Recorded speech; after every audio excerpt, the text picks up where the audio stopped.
सुनिए, अब थोड़ा रुक जाइए, आ जाइए, खाना खा लीजिए। अच्छा, अब क्या बनाया है आज खाने में? करारी भिंडी, आपको बहुत पसंद है ना? अरे राधिका, खुश कर दिया तुमने तो। क्या खुशबू है, मजा आ जाएगा आज तो खाने में। अब बस खुशी होते रहोगे या खाओगे भी? अब तुम भी आओ ना। नहीं, मैं बाद में खा लूंगी। अरे बाद में नहीं, आ जाओ मेरे साथ खाओ। श्याम की जिद पर राधिका ने भी खाना शुरू कर दिया। श्याम और राधिका की शादी को 5 साल हो गए थे। वो दोनों ही एक दूसरे से बहुत प्यार करते थे। श्याम एक किसान था और खेतीबाड़ी करके अपना गुजारा करता था। श्याम दिन भर अपने खेत में काम करता और राधिका घर संभालती। खाना खाने के बाद राधिका श्याम को एकटक देखती रही। अरे अब क्या हो गया, ऐसे क्यों देख रही हो? देख रही हूँ कि आप दिन भर कितनी मेहनत करते हो और आपकी इस मेहनत का फल कोई और ही ले जाता है। अच्छा, वो सरपंच की बात कर रही हो? अब बात तो साफ है ना राधिका, कर्जा लिया है तो पाटना तो पड़ेगा ही ना। बोलो। मैं सरपंच की बात नहीं कर रही हूँ, मैं तो उस किशन की बात कर रही हूँ। सारा दिन मेहनत आप करते हो और सारा मुनाफा वो लेता है। अरे तो उसमें अब मैं क्या करूं? खेती बाड़ी छोड़कर उस किशन की तरह सब्जी बेचने लग जाऊं क्या? हाँ, तो उसमें बुराई ही क्या है, और उसके लिए खेती छोड़ने की भी कोई जरूरत नहीं है। मैं तो बस ये कह रही हूँ कि जो सब्जी आप उगाते हो उसे आप खुद ही जाकर बेचा करो ना। अच्छा, और खेती बाड़ी कौन देखेगा? आप ही देखोगे, और जरूरत पड़ी तो मैं मदद कर दिया करूंगी। देखो, चाहे थोड़ी कम ही खेती कर लो, पर अपनी सब्जी आप खुद ही बेचो। मुझे एक बात बताओ जरा, इस बार वो किशन टमाटर कितने में लेकर गया आपसे? अब 50 किलो निकले थे, तो वही 5 रुपए के हिसाब से लेकर गया था वो। हे भगवान, आपको पता भी है कि बाजार में इस समय टमाटर का क्या भाव चल रहा है? वो आपके ही टमाटर पूरे 5 गुना महंगे बेच रहा है बाजार में। अरे पर मुझे नहीं आता ये दुकान चलाना। दुकान चलाने को कौन कह रहा है? बस आप अपनी सब्जी लेकर बाजार में बैठ जाओ, लोग अपने आप आएंगे आपके पास सब्जी खरीदने के लिए। अब ठीक है, इस बारे में हम बाद में बात करेंगे, अभी तुम घर जाओ। राधिका खाने का डिब्बा लेकर घर चली गई, लेकिन उसके जाने के बाद श्याम बहुत देर तक उसकी बात पर सोच विचार करता रहा। राधिका ने बात ठीक ही कही थी, पर तभी श्याम को सरपंच सूरजमल का ख्याल आया, जो कि 1 नंबर का खड़ूस और लालची आदमी था। दरअसल श्याम के पिता ने अपने बुरे वक्त में कई साल पहले सूरजमल से उधार लिया था, जिसके बदले में श्याम का आधा खेत सरपंच के पास अब तक गिरवी पड़ा हुआ था। श्याम उस खेत पर खेती नहीं कर सकता था, वहाँ सरपंच के लोग ही खेती करते थे।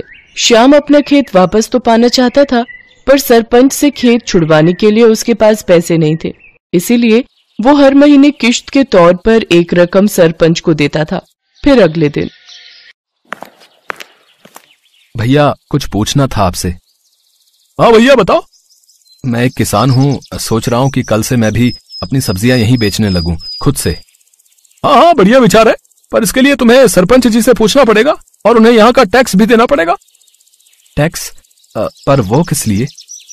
अरे ये जो तुम पूरा चबूतरा देख रहे हो ना, जिस पर सब लोग सामान बेच रहे हैं, असल में ये सरपंच के खेत पर बना हुआ है, और ये चबूतरा भी उसी ने बनवाया है। हमारी मजबूरी है, इसीलिए हम सबको यहीं बैठना पड़ता है। रोज के 50 रुपए देने पड़ते हैं उस सरपंच को, और अगर ये पैसे नहीं दिए तो उसके लठैत आकर मारपीट पर उतारू हो जाते हैं। अरे ये तो बड़ी नाइंसाफी है भैया। है तो सही, पर क्या कर सकते हैं, अब जो है मैंने तुम्हें बता दिया। श्याम मुरझाया हुआ चेहरा लेकर अपने घर चला आया। उसने राधिका को सारी बात बता दी। राधिका ने कुछ देर अपना दिमाग लड़ाया और फिर, सुनो, मेरे पास एक तरीका है। अब क्या?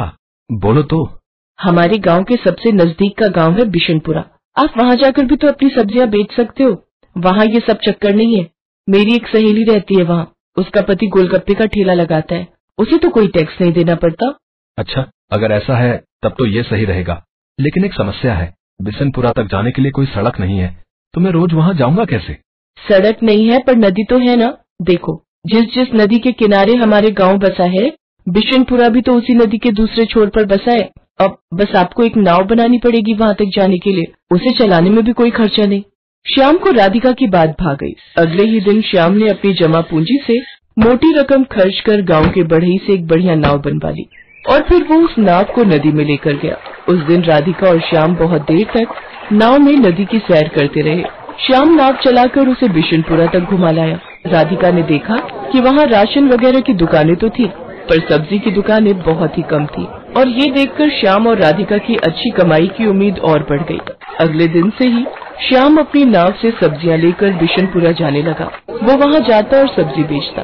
बिशनपुरा के लोगों को भी उसकी सब्जियां पसंद आई, क्योंकि सीधे खेत से लाने की वजह से वो सब्जियां बहुत ताजी रहती थी। साथ ही श्याम सब्जियों के वाजिब दाम ही लेता था। तो इस तरह राधिका और श्याम के दिन बहुरने लगे। फिर कुछ दिनों के बाद। राम राम सरपंच जी। आ गया तू श्यामू? जी मालिक। सुना है आजकल बड़े नोट छाप रहा है। कहाँ सरपंच जी, बस 2 पैसे बच जाते हैं। मालिक, ये इस महीने की किस्त है। मैं चलता हूँ, मुझे थोड़ी जल्दी है। अरे रुक तो सही, कहाँ की जल्दी है? वैसे दिमाग तो खूब लगाया तूने, टैक्स नहीं दिया। चल कोई बात नहीं, पर अपना उधार तो चुका भाई, जो तेरे बाप ने मुझसे लिया था। अब चुका तो रहा हूँ सरपंच जी, हर महीने किस्त देकर जाता तो हूँ आपको। देख, अब बहुत हुआ। या तो तू मेरे पूरे पैसे एक साथ लौटा, वरना अपना खेत मेरे नाम कर दे, समझा? पर सरपंच जी। परवर कुछ नहीं, 3 दिन का वक्त दिया है तुझे।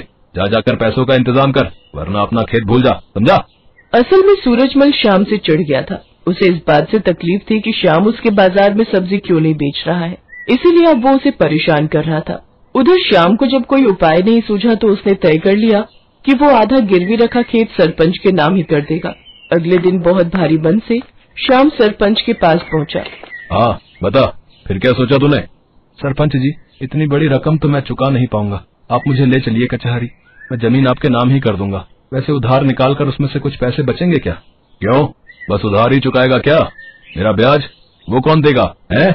ठीक है सरपंच जी, मैं कल सुबह आ जाऊंगा आपके पास। चलेंगे फिर कचहरी। उस रात श्याम को एक पल के लिए नींद नहीं आई, क्योंकि उसका आधा खेत उसके हाथों से निकल रहा था और अपना खेत बचाने के लिए फिलहाल उसके पास कोई तरीका नहीं था। तभी आधी रात को उसे बादलों के बहुत तेज गरजने की आवाज सुनाई दी। कुछ ही देर में झमाझम बारिश होने लगी। बारिश बहुत तेज थी। पूरे 4 दिनों तक वो बारिश ऐसे ही होती रही और पूरा गांव बाढ़ में डूबने लगा। कचहरी जाना तो दूर, फिलहाल कोई अपने घर से बाहर तक नहीं जा पा रहा था। बाढ़ की वजह से लोगों को बहुत परेशानियां होने लगी। किसी के घर में पीने का पानी नहीं बचा था, तो किसी के घर में अनाज खत्म हो गया। ऐसे में श्याम ही वो इंसान था जिसने सबकी मदद करने के बारे में सोचा। वो अपनी नाव की मदद से सबकी जरूरत का सामान उन तक पहुंचा रहा था। हर कोई श्याम की तारीफ कर रहा था। और फिर, अजी सुनते हो? हाँ, क्या हो गया? अरे आपने सुना क्या? सरपंच जी के घर की दीवार गिर गई है। बारिश का सारा पानी उनके घर में घुस गया है। शांता बता रही थी कि बाकी लोग तो सही समय पर निकल आए, लेकिन सरपंच जी अपने पोते के साथ घर के अंदर फंस गए हैं। अरे तो मुझे जाना चाहिए, फौरन जाना चाहिए। इतना कहकर श्याम ने तेजी से अपनी नाव चलाई। उसने जाकर देखा तो वाकई सरपंच अपने पोते को कंधे पर बिठाए पानी में डूबा खड़ा था। वो चिल्ला चिल्ला कर मदद मांग रहा था। बाढ़ का पानी उसके गले तक आ रहा था, लेकिन श्याम फौरन अपनी नाव लेकर सरपंच के नजदीक गया और सरपंच और उनके पोते को अपनी नाव पर बिठाकर बाहर निकाल लाया। पूरे 3 दिनों तक सरपंच और उसका पोता श्याम के घर की छत पर रहे। जब पानी का स्तर कुछ कम हुआ तो श्याम ने सरपंच से कहा, सरपंच जी, अब रास्ते खुल गए हैं तो कचहरी चलें। बस करो श्याम, मेरी आंखें खुल गई हैं भाई। मैंने तुम्हें और तुम्हारे बाबा को बहुत परेशान किया, पर फिर भी तुमने मेरी और मेरे पोते की जान बचाई। मुझे माफ कर दो। और रही बात उस खेत की, तो वो हमेशा से तुम्हारा था और आगे भी तुम्हारा ही रहेगा। और हाँ, एक बात और, तुम्हें अब गांव में जहां और जैसे सब्जी बेचनी है तुम बेच सकते हो, वो भी बिना किसी टैक्स के। सरपंच की बात सुनकर श्याम और राधिका खुशी से मुस्कुराने लगे। बारिश थम गई थी, लेकिन उसने सूरजमल के मन पर चढ़े मैल को हमेशा हमेशा के लिए धो दिया था। सोनपुर गांव के मुखिया रामप्रकाश अपने बेटे श्याम से बहुत परेशान रहते थे। श्याम अपने पिता के साथ किसी भी काम में हाथ नहीं बटाता था। बस सारा दिन इधर उधर दोस्तों के साथ घूमते रहना और खाली समय मिले तो सोते रहना। रामप्रकाश को इसी बात की चिंता रहती थी कि श्याम पर कभी गांव को संभालने की जिम्मेदारी आई तो वो कैसे उस जिम्मेदारी को संभाल पाएगा। इसीलिए एक दिन गुस्से में आकर रामप्रकाश श्याम से बोला, श्याम, तू कब तक इस तरह निठल्ला बनकर घूमता रहेगा? तेरी उम्र के बच्चे शहर जाकर बड़ी बड़ी नौकरियां कर रहे हैं या फिर अपने पिता के साथ गांव की पंचायत में बैठते हैं। पर तुझे मैं कह कर थक गया, तू भी कुछ काम कर लिया कर। पर तेरे तो कान में जूं तक नहीं रेंगती। मैंने फैसला किया है, अब तुम गांव में तभी आओगे जब कुछ काम धंधा सीख जाओगे। अरे कैसी बातें कर रहे हो, अकेला लड़का कहाँ कहाँ भटकेगा। माँ मुझे नहीं जाना कहीं भी, मैं पतंग उड़ाने बबलू के घर जा रहा हूँ। खबरदार जो पतंग उड़ाने गए, मैंने कह दिया सो कह दिया। अब तुम कल सुबह काम की तलाश में जाओगे और कोई काम सीख कर ही लौटोगे।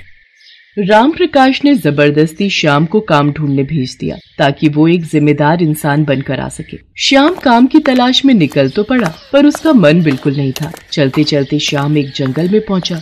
वहीं उसे एक पेड़ के नीचे एक साधु महाराज समाधि में बैठे दिखाई दिए। श्याम ने देखा एक काला नाग साधु बाबा को डसने वाला है। श्याम ने कुछ भी देरी न करते हुए झट से नाग को उठाया और एक ओर फेंक दिया। शोर से साधु बाबा की समाधि टूट गई। उन्होंने नाग को झाड़ियों में भागते देखा। धन्यवाद बेटा, तुमने आज मेरी जान बचा ली। आओ मेरी कुटिया में चलो, वहां चलकर बात करते हैं।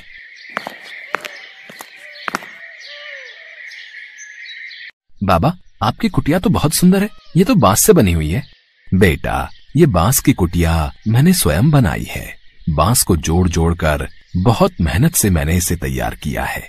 बाबा क्या मैं कुछ दिन यहाँ आपके पास रह सकता हूँ? हाँ हाँ बेटा बिल्कुल रह सकते हो। श्याम उन साधु बाबा के साथ ही रहने लगा। वो साधु बाबा की बहुत सेवा करता था। वहाँ पर श्याम ने बांस से घर बनाना सीखा। एक दिन साधु बाबा श्याम से बोले, श्याम बेटा अब मुझे यहाँ से दूसरे स्थान पर जाना है। अब तुम्हारा भी अपने गांव लौटने का निश्चित समय आ गया है। पर बाबा मुझे तो मेरे पिताजी ने कहा था जब तक मैं कोई काम धंधा नहीं ढूंढ लेता तब तक मैं गांव वापस नहीं जा सकता। काम तो तुमने सीख लिया बेटा, तुमने बांस के घर बनाने सीखे हैं, वो भी बहुत मेहनत का काम है। अब तुम अपने गांव जाना और वहां पर तुम जल्दी ही बांस के घर बनाना शुरू कर देना। बस यही तुम्हारा काम है। एक दिन ये बांस के घर तुम्हारे बहुत काम आएंगे। श्याम साधु बाबा से विदा लेकर वापस गांव पहुंच जाता है और अगले दिन बांस मंगवाकर पूरे गांव में बांस के घर बनाने शुरू कर देता है। पता नहीं इस लड़के को मैंने काम धंधा ढूंढने भेजा था, पर ये तो बांस के घर बनाने में लग गया है। देखने में घर कितने सुंदर और मजबूत हैं। पर ये घर किस काम के? यहाँ कौन रहेगा? गांव में सबके अपने अपने घर, अपनी जमीन जायदाद है और ये फिजूल की मेहनत कर रहा है। श्याम कुछ ही दिनों में पूरे गांव में जगह जगह बांस के घर बना लेता है। मॉनसून आ चुका था और सोनपुर गांव में कई दिनों से मूसलाधार बारिश हो रही थी। एक शाम पानी का बहाव तेज हो गया, जिससे सोनपुर गांव के पास वाली नदी में पानी का स्तर ऊपर तक आ गया, जिस कारण सोनपुर गांव बाढ़ की चपेट में आ गया। सोनपुर के साथ साथ आसपास के बहुत से गाँव बाढ़ में डूब रहे थे। सोनपुर गाँव के लोग हाहाकार मचाने लगे। तभी उन्हें गाँव में बने बांस के घर दिखाई दिए, जो काफी ऊंचे बने हुए थे और उन बांस के घरों की छत तक बाढ़ का पानी नहीं पहुंच रहा था। पूरे गांव ने बाढ़ से बचने के लिए श्याम के द्वारा बनाए गए बांस के घरों में शरण ली। राम प्रकाश भी अपने बेटे श्याम और अपनी पत्नी के साथ उसी बांस के घर में शरण लेता है। बाबू मुझे साधु बाबा ने बोला था कि वक्त आने पर ये बांस के घर बहुत काम आएंगे और आज हमारा पूरा गाँव बाढ़ की चपेट में आ गया है। गाँव में एक एक घर बाढ़ में डूब गया है, पर ये बांस के बने घर नहीं डूबे। हमारा पूरा गांव सुरक्षित है। हाँ श्याम बेटा, तूने तो सचमुच अपने गांव के लिए जो किया है वो मैं भी नहीं कर सकता। मुझे तुझ पर गर्व है मेरे बच्चे। कई दिनों तक गांव के लोग आराम से बांस के बने घर में रहते रहे। फिर सब कुछ ठीक हो गया। गांव वालों ने श्याम की बहुत तारीफ की। आसपास के गांव वालों ने जब इस बात को सुना तो वो भी बांस के बने घर देखने के लिए आने लगे। राम प्रकाश जी, आपका बेटा तो बहुत होनहार है। ये बांस के घर बनाकर उसने सचमुच आपके गांव को सुरक्षित कर दिया। हम चाहते हैं श्याम हमारे गांव में भी ऐसे ही बांस के घर बना दे, ताकि बाढ़ आने पर हमारे गांव वाले भी सुरक्षित रहें। जितनी भी लागत लगेगी वो तुम ले लेना श्याम बेटा, पर हम सबके गांव में तुम ऐसे ही बांस के घर बनाने का काम शुरू करवा दो। ठीक है, मैं कल से ही और लोग अपने साथ मदद के लिए ले लेता हूँ और आप लोग चिंता मत कीजिए, मैं सभी गांव में बांस के घर बनवा दूंगा। भला हो उन साधु बाबा का जिन्होंने मेरे बच्चे को इतना मेहनती बनाने में मदद की। आप सही कह रहे हो। हमारे श्याम ने सचमुच बहुत अच्छा काम किया है। श्याम के द्वारा बनाए बांस के घर